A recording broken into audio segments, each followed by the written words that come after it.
প্রারব্ধর ভোগ কাটে কিনা ইহার উত্তরে শ্রী শ্রী ঠাকুর বলেছেন কাটানো যায়, কিন্তু তা ঠিক নয়। বাস্তবিক পক্ষে ওই ভোগ কাটে না, একমাত্র ভোগের দ্বারা উহার নিবৃত্তি হয়। যোগ বলে অথবা অন্য কোনো উপায় উহাকে সরিয়ে ফেলা যায়, ইহা সত্য, কিন্তু তা সঙ্গত নয়। কারণ এই দেহ অনিত্য বলে কোনো না কোনো সময় উহার ত্যাগ অবশ্যম্ভাবী।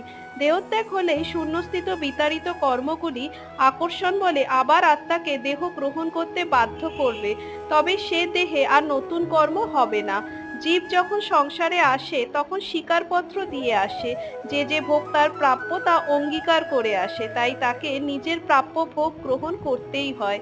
যে তার শরণাগত তাকে তিনি ওই দেহের সমস্ত ভোগ করিয়ে নেন, পরে কাছে নিয়ে যান, আর তাকে আসতে হয় না, তার কোনো ভোগ বাকি থাকে না।